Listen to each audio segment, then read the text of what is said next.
నమస్కారం. Please do subscribe AP power news. Friendly nature పారిశ్రామికవేత్తలతో అలాగే ఈజ్ ఆఫ్ డూయింగ్ తో ఏ విధంగా పారిశ్రామికవేత్తలకి అందుబాటులోకి అన్ని తీసుకొచ్చారో అందుకే వాళ్ళందరూ రావటం జరిగింది. కానీ మీరు మీ హయాంలో ఒక్కరంటే ఒక్కరు రావటానికి భయపడుతున్నారు అంటే దానికి కారణం మీ అరాచక రెడ్ బుక్ పాలన కాదా అని నేను అడుగుతున్నాను. ఈరోజు ఇన్ని మాట్లాడి వెళ్ళిన మీకు ఉత్త చేతులతో తిరిగి రావడానికి సిగ్గు లేదా అని అడుగుతున్నాను. ఏ మొహం పెట్టుకొని ప్రజలకు ఏం చెప్పాలనుకుంటున్నారు? మీకేం కొత్త కాదులేండి. పక్క రాష్ట్రాల వాళ్ళు పెట్టుబడులతో వస్తే మీరు కట్టుకథలతో వస్తారు.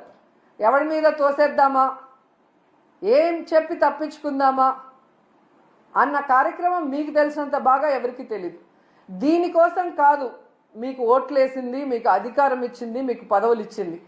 ఇప్పటికైనా ఈ రెడ్ బుక్ అరాచక పాలనని మానేసి ప్రజలకి మీరు ఏదైతే ప్రామిస్ చేశారో ఆ ప్రామిస్ని ఫుల్ఫిల్ చేస్తూ ఈ రాష్ట్ర పరువుని కాపాడమని చంద్రబాబు నాయుడుకి, లోకేష్కి, పవన్ కళ్యాణ్కి తెలియజేసుకుంటున్నాం.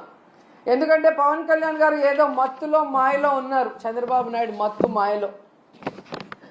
కనీసం దావోస్కి మిమ్మల్ని తీసుకెళ్ళలేదు అంటే మీరు వెళ్తే పెట్టుబడులు రావని మిమ్మల్ని తీసుకెళ్లేదా పవన్ కళ్యాణ్ గారు? లేదా గతంలో మీరు ఒక ఇంటర్వ్యూలో దావోస్కి వెళ్ళటం వేస్ట్, దానివల్ల రూపాయి ఉపయోగం లేదని మీరు ఇచ్చిన ఇంటర్వ్యూ వల్ల తీసుకెళ్ళలేదా? లేదా పవన్ కళ్యాణ్ వస్తే లోకేష్కి ఇంపార్టెన్స్ తగ్గిపోతుందని తీసుకెళ్ళలేదా? ఇది మాకు చెప్పకపోయినా పర్లేదు, కనీసం పవన్ కళ్యాణ్కి జనసేన కూలీలకి చెప్పాల్సిన అవసరం ఉందని కూడా ఈ సందర్భంగా తెలియజేసుకుంటున్నా.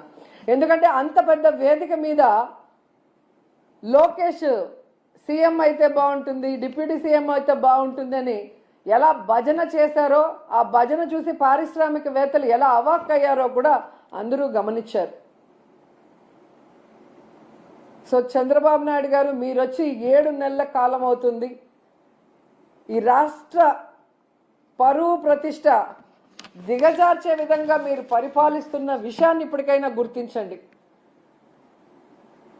మొన్న టీటీడీ తిరుమల వైకుంఠ ఏకాదశి తొక్కిసలాటలో ప్రాణాలు పోగొట్టుకున్న కుటుంబాల్ని మీరు గాలికి వదిలేసి దాంట్లో నుంచి మిమ్మల్ని నమ్ముకున్న మీ అఫీషియల్స్ ఎవరైతే మీరు రిక్రూట్ చేశారో మీరు రిక్రూట్ చేసిన టీటీడీ పాలక మండలిని తప్పించడానికి, కాపాడటం కోసం ఈరోజు ఎన్ని డాన్సులు వేస్తూ తిరుమల పవిత్రతను పాడు చేస్తున్నారు. లడ్డూ విషయంలో ఎలా ఈ తిరుమల పవిత్రతను పాడు చేశారు. అలాగే మహిళల మీద ఇన్ని అఘాయిత్యాలు, ఇన్ని అత్యాచారాలు, హత్యలు జరుగుతుంటే కూడా మీరు దాన్ని ఎవరి మీద నెట్టాలి, ఏ పార్టీ మీద నెట్టాలన్న ప్రయత్నం చేస్తున్నారే తప్ప వాటికి అడ్డుకట్ట వేయకపోవటం ఈ రాష్ట్ర ప్రజలందరూ కూడా గమనిస్తున్నారు. ముఖ్యంగా పవన్ కళ్యాణ్ గారు లా అండ్ ఆర్డర్ ఫెయిల్యూర్ అయింది, హోమ్ మినిస్టర్ ఫెయిల్యూర్ అయ్యారని చెప్పి అంత చెప్పిన తర్వాత కూడా ఇంతవరకు మీరు లా అండ్ ఆర్డర్ మీద దృష్టి పెట్టలేదు అంటే ఈ రాష్ట్ర ఇమేజ్ ఎంత దిగజారిపోయిందో దావోస్ పర్యటనలో మీకు ఒక్క ఎంఓయూ కూడా అవ్వకపోవటం అనేది ఇప్పటికైనా తెలుసుకొని రాష్ట్ర ప్రతిష్టని, పరువుని పెంచే విధంగా మీరు పరిపాలిస్తారని ఆశిస్తున్నాం.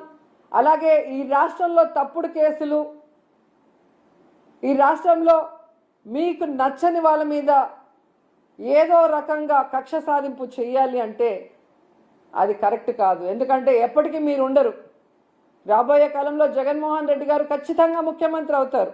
ఎందుకంటే ఇప్పటికే ప్రజలు మీకు ఓటేసిన దానివల్ల వేసిన వాళ్ళు బాధపడుతున్నారు.